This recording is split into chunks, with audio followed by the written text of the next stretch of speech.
My name is Norma J. Brick, and August 3rd was supposed to be the day everything finally made sense.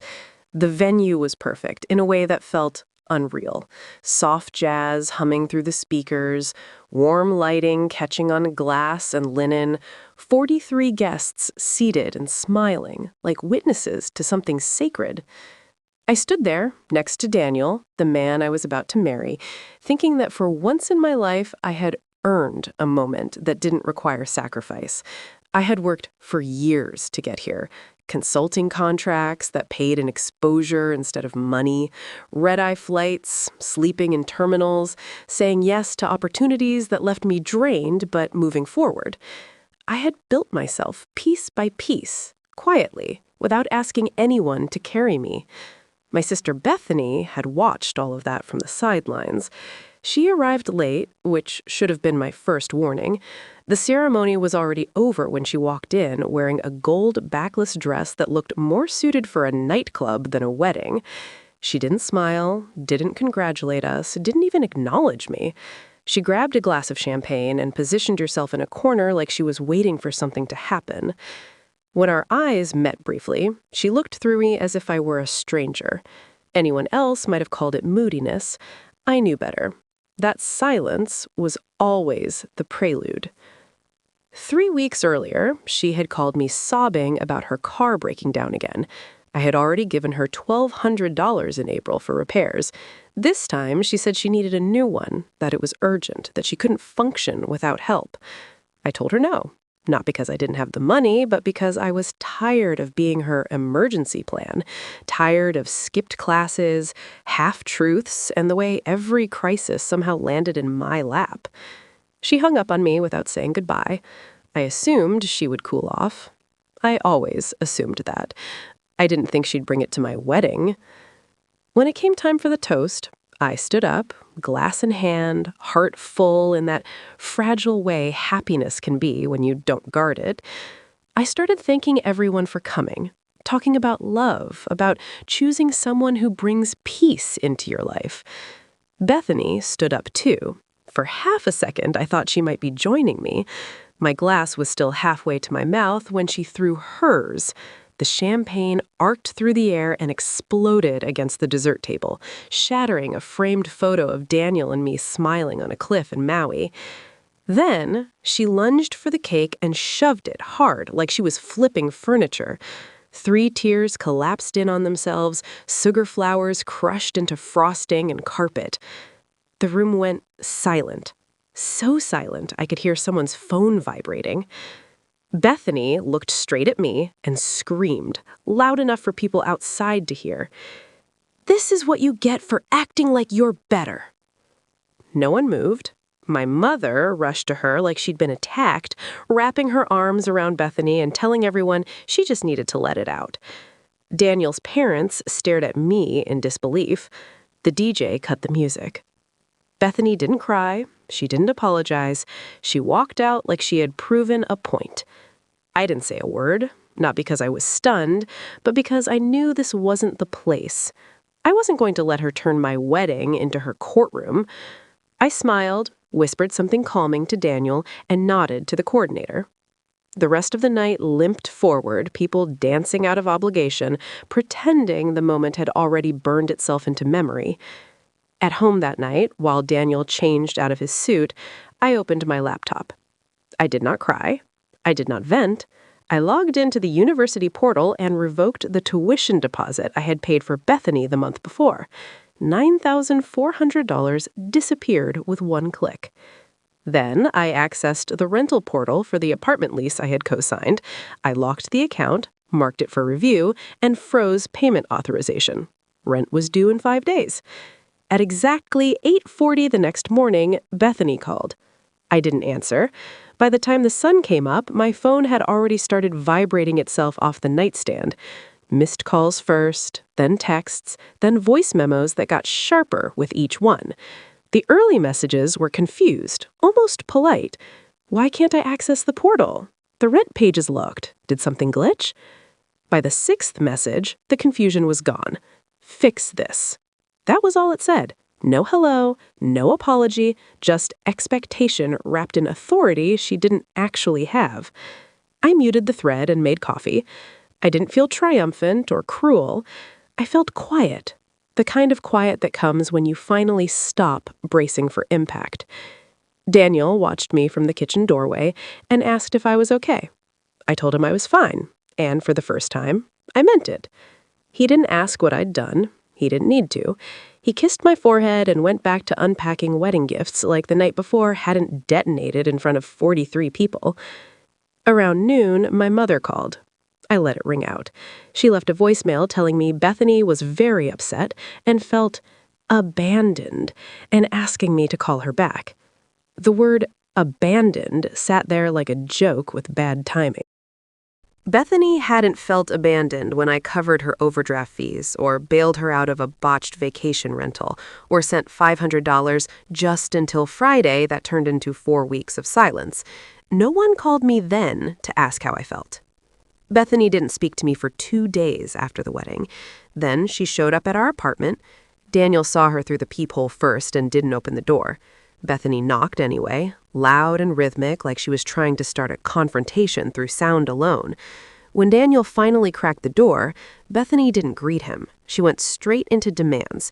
She said she had 5 days to pay rent, that she'd already burned through her summer job money, that she was counting on the tuition deposit to cover expenses. She told him I had no right to pull anything, that I had a moral obligation to follow through. Daniel told her I wasn't home. That was a lie. I was sitting on the couch 10 feet away, listening, waiting for something I hadn't heard yet. Remorse, accountability, anything that sounded like she understood what she'd done. It never came. She left shouting about legal rights and threats she didn't understand. She was wrong. I was the primary on the lease. She was a resident. I had checked, I had power, and I used it. 3 days passed. She emailed me with a subject line that felt performative. Are you seriously doing this? Inside was a detailed breakdown of her expenses, numbers laid out like evidence in a case she assumed she already won. She said if I didn't reinstate the tuition, she'd have to drop out for the semester. If she got evicted, it would be on me. Then she pivoted, saying she'd acted out at the wedding because she was overwhelmed, that I should have understood I was the only person in the family with real money and that it had gone to my head. I didn't reply. I forwarded the email to Daniel with a note that said, "Your turn to read the circus." That's when she escalated. She showed up again, this time waiting until Daniel came home from work and trying to slip in behind him. Daniel didn't yell. He didn't hesitate. He grabbed her arm, pulled her into the hallway, and told her if she ever tried that again, he'd call the police. When she kept pushing, he grabbed a fistful of her hair and shoved her down the hall. Not dramatic, not loud, just decisive. Then he shut the door and locked it like he'd taken out the trash. 10 minutes later, my phone lit up again. This time, it was my father. He sighed into the receiver and said we needed to talk about my sister. He said she was spiraling, that what she did at the wedding was just emotions, that I shouldn't take it personally, that I was old enough to be the bigger person. I told him I already did that for years. He said I was punishing her for a bad moment. I told him it wasn't a moment, it was a pattern. I hung up when he started talking about family unity. That's when it hit me. Bethany wasn't spiraling. She was just finally falling. After Daniel closed the door, we didn't talk right away. We sat on the couch with a glass of wine like nothing had happened. It wasn't awkward. It felt settled, like a line had been drawn in permanent ink. Bethany didn't come back the next day, but she didn't disappear either. She started texting Daniel instead of me, apologies wrapped in guilt, paragraphs pretending to be mature but always ending with the same phrase in different clothes. He owes me. Daniel blocked her. Then she told my parents that she'd been physically attacked and treated like a stray dog. She made it sound like she'd come to reconcile and been ambushed. That's when the group chat happened. My father added everyone and typed, "We need an honest talk without yelling or blocking because we're still a family." Bethany went first, saying she felt invisible, that she'd acted out because she wanted someone to acknowledge how forgotten she felt. She said I'd been rubbing my success in her face for years. My mother followed, saying it was time to forgive her while she was still finding herself. She ended with, "She's still your baby sister." Daniel left the group chat. I stared at the screen for a long time, then typed 3 sentences. She's not a baby, she's 22, and she needs to learn the cost of disrespect. No one replied. 2 days later, my cousin told me Bethany had packed up and left her apartment. She couldn't pay rent, she couldn't find a sublet letter. The leasing company contacted me for final paperwork. I signed it, protected my credit, and moved on. A week later, the final punch landed. Bethany enrolled back in school under my parents' name. They paid the tuition themselves, quietly. No announcement, no apology. They had the money all along. They just didn't want to use it until I refused to. And in that moment, I wasn't angry. I was done. The quiet that followed felt unnatural, like the pause after something breaks but before the noise finishes echoing. I thought maybe this was the part where everyone would cool off, where time would soften the edges and force a reset. Instead, Bethany found new ways to be loud. She didn't come back to our apartment, but she didn't retreat either. She started sending messages to Daniel through different numbers, apologizing one minute and accusing the next. Each paragraph carefully constructed to sound reasonable while still insisting that I owed her something. When he blocked those 2, she pivoted again, this time straight into performance mode. She told our parents she'd been mistreated, that Daniel had attacked her, that she was afraid. She left out the part where she tried to force her way into our home, where she refused to leave, where she assumed access was still hers by default. My parents didn't ask questions. They didn't request details. They reacted the way they always had, by circling around her and turning their disappointment outward. My father called again, calmer this time, his voice carrying that familiar tone of negotiation. He said Bethany was struggling, that she felt pushed out, that I needed to help her land. He said what she did at the wedding was just emotions spilling over, that I shouldn't take it so personally. I told him it had been personal when she shattered my cake and screamed in front of my guests. He sighed like I was being difficult and said I needed to let things go for the sake of family. That word kept coming up, family, as if it were a shield that excused everything. Bethany leaned into the narrative hard. She started telling extended relatives that she'd been cut off without warning, that I had abandoned her when she needed help the most. She framed herself as the younger sibling, overshadowed by success, the one who never measured up. I heard about it through cousins and old family friends, the same phrases repeating like lines from a script. She was finding her voice, they said. She was finally standing up for herself. I watched it happen from a distance, no longer surprised by how easily people accepted her version. She had always been good at that, at shaping a story that made her look wounded and brave at the same time. What stung wasn't that people believed her, it was that my parents helped her do it. Then came the birthday invitation. My mother called and spoke like nothing had happened, asking if we'd be at my father's birthday the following Saturday. She mentioned Bethany would be there and said she wanted us to talk like adults and stop being so cold. Cold? The word hit me harder than I expected. I wasn't the one who'd made a scene at a wedding or tried to force entry into someone else's home. I was the one who finally said no. I told her I wasn't sure. She paused, then said she hoped I'd reconsider, that family events weren't the place for grudges. I hung up without committing to anything. Friday night, the day before the party, Bethany sent me a Venmo request, $1,800. The note read, "For the cake and broken frame, LOL, let's just call it even." I stared at my phone, then handed it to Daniel and stepped onto the balcony to breathe. When I came back in, he looked calm in a way that made me uneasy. I asked what he'd replied. He shrugged and said she wasn't going to like it. She blocked us both 15 minutes later. We didn't go to the birthday party. Bethany did. She showed up in a white jumpsuit that looked uncomfortably close to bridal wear and brought a man she'd met 2 weeks earlier. She told half the guests they were moving in together. The other half she told big things were coming. Big things. She said it like a mantra. My cousin texted me a photo with a caption that said, "She's not okay." The following Monday, I found out what the big thing was. Bethany launched a podcast. The title dropped online that afternoon, dramatic and carefully chosen. Something about bloodlines and bruises, about growing up with the golden child.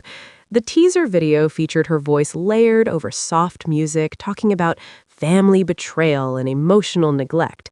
The end thanked a therapy app, the same one I'd recommended to her a year earlier when she'd called me crying from a bar at a bar. They reposted her video. It pulled thousands of views in a day. Comments poured in, calling her brave, telling her they related, asking for advice. I didn't listen to the episode. I didn't need to.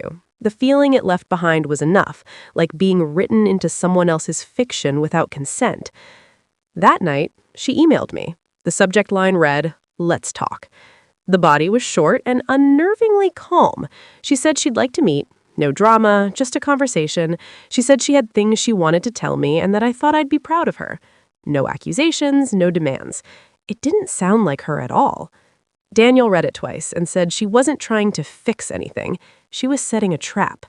I replied with one line, "Daniel will be there too." She never wrote back, but I knew deep down that this wasn't finished. People like Bethany didn't let go when the spotlight dimmed. They just found a new angle. And sure enough, 3 days later, my parents rang our doorbell at 7:15 p.m. without calling first. My mother already dressed like she planned to stay. I opened the door halfway and didn't invite them in. My father gave a small wave, like this was a casual visit, like they hadn't watched my wedding implode and then blamed me for refusing to clean up afterward. My mother stepped forward first, purse already on her shoulder. Eyes scanning the apartment as if she'd rehearsed what she wanted to say. I told them they had 3 minutes. They walked in anyway. Daniel stayed in the kitchen, arms crossed, silent and immovable.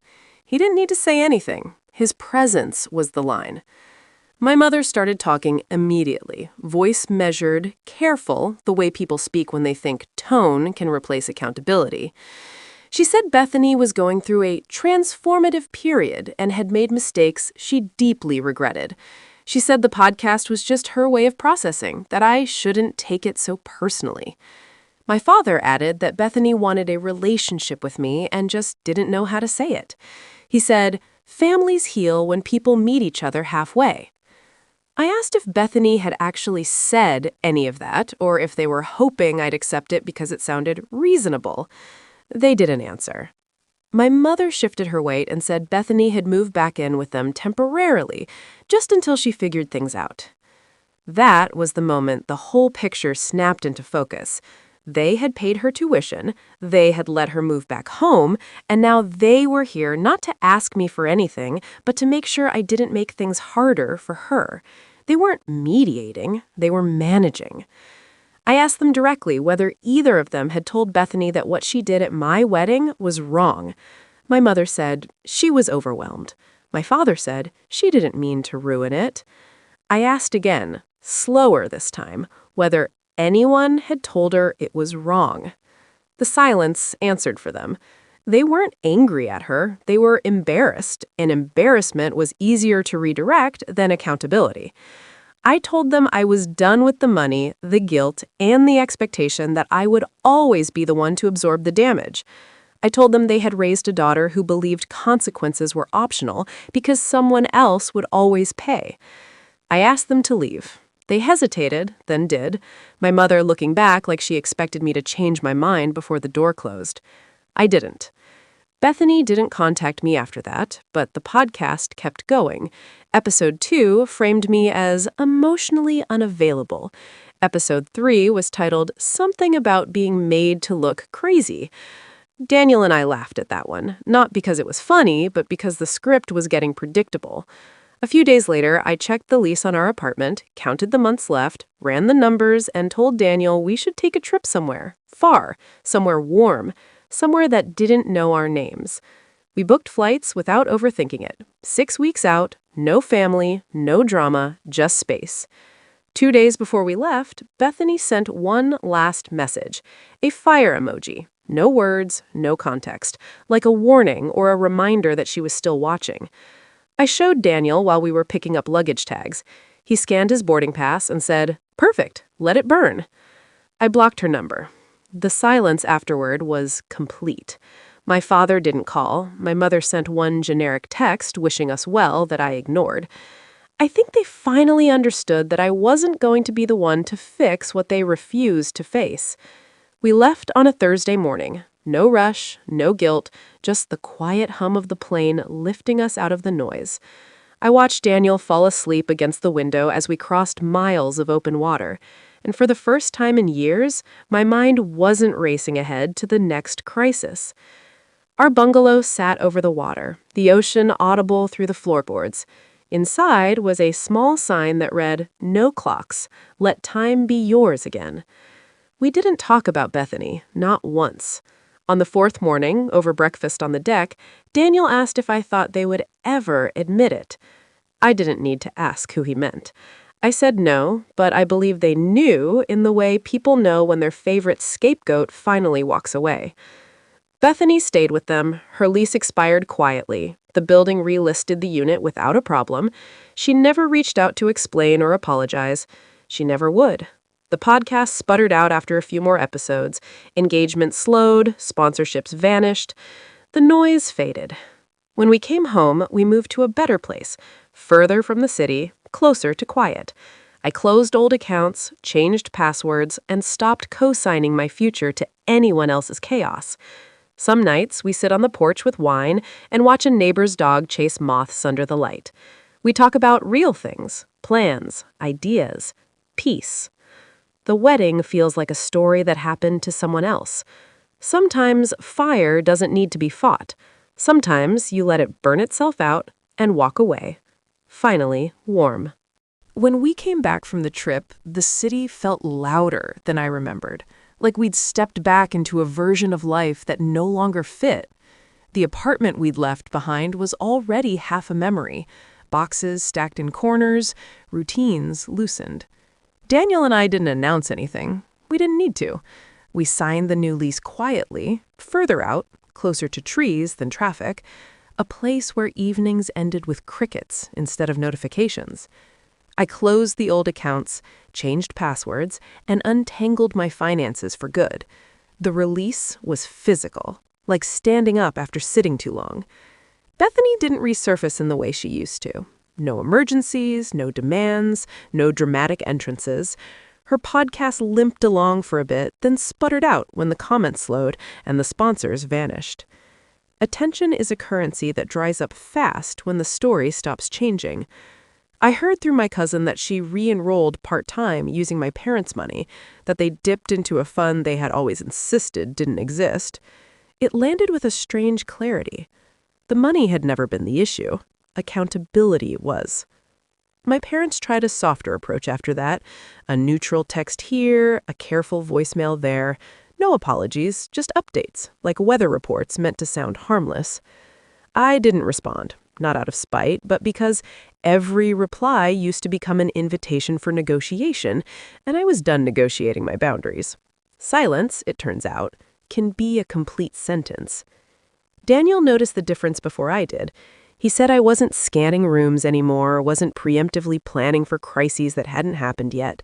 I laughed when he said it, then realized he was right. The hypervigilance had been a job I didn't know I'd been hired for, and I'd finally quit.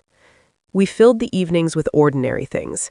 Cooking, reading, planning trips that had nothing to do with anyone else's needs. We talked about projects we'd put off because we were always rescuing something that didn't want to be saved. The wedding stopped coming up, not because it didn't matter, but because it no longer defined the present. It was a fracture, not a destiny. Sometimes, late at night, I'd remember the sound of glass breaking, the cake collapsing, my mother's arms closing around Bethany while the room froze. The memory still stung, but it didn't steer me anymore. It was a lesson filed away where it belonged. On a quiet Sunday, my father called about a mechanic. Just a question, practical and small. I answered, gave him the number, and ended the call without commentary. There was no argument, no guilt, no attempt to reopen anything. It was oddly peaceful, like discovering a new way to exist that didn't require permission. I don't know what Bethany believes now. I don't know if my parents ever told her the truth in words they couldn't soften. What I do know is that the old dynamic doesn't reach me anymore. The net is gone. The expectation that I'll catch everyone has finally dissolved. If something falls now, it falls where it lands. Daniel and I sit on the porch most nights, cheap wine and mismatched glasses, watching the light change. We talk about what we want, not what we owe. The future feels unclaimed in the best way, open without being threatening. I used to think standing up for myself would cost me everything. It turns out it gave me back my life. Some fires don't need water. They need distance. They need time to burn through their own fuel until there's nothing left but ash and quiet. I didn't win by fighting. I won by leaving.